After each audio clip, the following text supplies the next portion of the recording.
அட்டகாசமாக தக்காளி gravy, tomato gravy செய்யலாமா? செய்யறதுக்கு ஃபஸ்ட்டு அடுப்பு ஆன் பண்ணிட்டு ஆயில் சேர்த்துருக்கேன். இது வந்து வடை எல்லாம் நம்ம செஞ்சு எடுத்த ஆயில் தாங்க. இது கூடவே வந்துட்டு கொஞ்சமாக ஒரு ஆனியன் வந்து சேர்த்துக்கிறேன். பெரிய சைஸில் ஒரு ஆனியன். ஆனியன் வந்து நல்லா ஆயிலில் ரோஸ்ட் ஆகணுங்க. அது கூடவே ஃபஸ்ட்டு நம்ம வந்து பார்த்திங்கன்னா கல்லுப்பு வந்து சேர்த்துக்கலாம். தக்காளி தொக்கு நல்லா டேஸ்ட்டாக வரதுக்கு என்ன செய்யணும்? டேஸ்ட்டாக வரதுக்கா கொஞ்சம் லவ்வோடு வந்து சமையல் பண்ணலாம். எந்த கடையில் இருக்குது? கடையிலலாம் இல்லை, மனசு வச்சா பிடிச்சவங்களுக்காக செய்யணும்னா அது நல்லா இருக்கும்.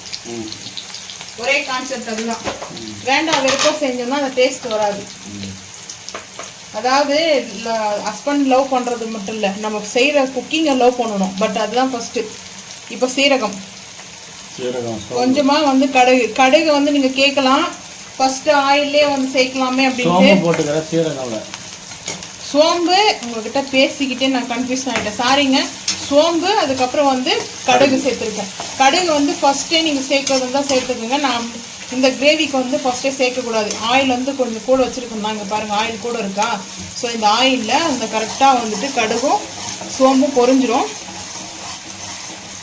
லவ்னா நான் ஹஸ்பண்ட் வந்து இல்லை ஒய்ஃபுக்கு சமையல் பண்ணுறாங்க, ஹஸ்பண்ட்னா அதுக்கு பேர் லவ் சொல்ல. நம்ம செய்கிற தொழிலை நம்ம நேசித்தோம்னா அந்த தொழில் வந்து பார்த்திங்கன்னா எதுவாக இருந்தாலே நம்மளுக்கு சக்ஸஸ் ஆகுங்க. ஸோ அதுபோல் நான் என்ன சொல்ல வரேன்னா, நம்ம விரும்பி அதாவது இந்த குக் பண்ணுறதுக்கு செய்யணுமா அப்படின்னு ஒரு சலிப்பாக அது வந்து ரொம்ப வெறுப்பாக செஞ்சோம்னா அந்த சாப்பாடும் அப்படி தான் இருக்கும். நம்ம ஹாப்பியாக வந்துட்டு செஞ்சு பாருங்கள். அந்த நம்ம செய்கிற குக்கிங்கை லவ் பண்ணுங்கள். அதுதாங்க ஃபஸ்ட்டு. நான் என்ன கேட்டால் என் ஹஸ்பண்ட் லவ் பண்ணால் அது பண்ண மாட்டேன், என் குக்கிங் தான் நான் லவ் பண்ணுவேன். ஃபஸ்ட்டு எனக்கு அதுதான்.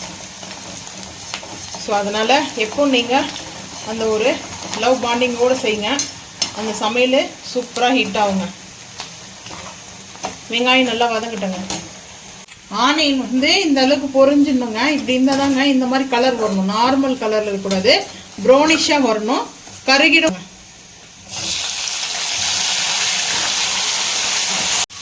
தக்காளி சேர்த்தாச்சு. சேர்த்துட்டு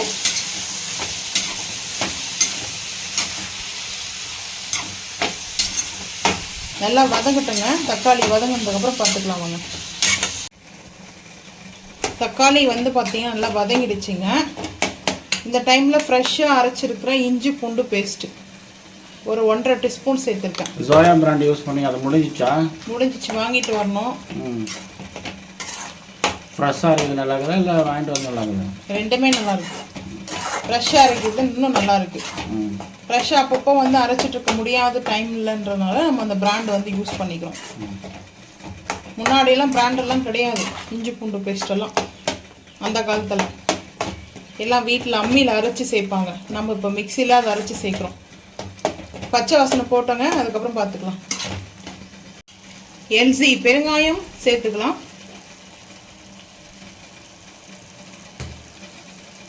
எம்டிஆர் பெருங்காயம் தான் யூஸ் பண்ணுறதுங்க, காலி ஆயிடுச்சு. அதனால் இப்போ எம்டிஆரா? எல்சி பெருங்காயம். 1 டீஸ்பூன் வந்து காஷ்மீரி மிளகாய் பவுடர் 1.25 ஸ்பூன் சேர்த்துக்கிறேன். அதுக்கப்புறம் இந்த தக்காளி கிரேவி மசாலா தனியாக அரைச்சிருக்குங்க. ஸோ அந்த 1 டீஸ்பூன் வந்து சேர்த்துக்கலாம். கூடவே ஒரே 1 டீஸ்பூன் தான் சேர்த்துருக்கேன். சேர்த்துட்டு இப்போது நல்லா மிக்ஸ் பண்ணிக்கலாங்க. ஹை ஃப்ளேம் பண்ணிக்கலாம். ஹை ஃப்ளேம் பண்ணிட்டு மிக்ஸ் பண்ணிக்கலாம். அவ்வளோ எண்ணெய் இருந்தது இல்லையா பார்க்கும்போது. இப்போ பாருங்கள் எண்ணெய் எப்படி தெரியுது. ஆயில் வந்து மிதக்க இருந்துச்சு. நீங்கள் வந்து முட்டை வந்து சேர்க்கறதா இருந்தால் கூட சேர்த்துக்குங்க, சூப்பராக இருக்குங்க. முட்டை மசாலா சிக்கனுக்கு, மட்டனுக்கு, மீன் கூட இது போல் செஞ்சுட்டு புளி கரைச்சிட்டு நீங்கள் பேஸ்ட்டாக ஆட் பண்ணிக்கோங்க. மீன் குழம்பா வச்சுக்கலாம். இந்த மசாலா ஒன்று இருந்தால் போதுங்க, அவ்வளோ சூப்பராக இருக்குங்க. தக்காளி மசாலா இந்த கிரேவி ஸோ அல்டிமேட்டாக இருக்குங்க. ஒரு 2 நிமிஷம் வச்சு பார்த்துக்கலாம் வாங்க. அவ்வளோதாங்க, ரெடி ஆகிடுச்சு.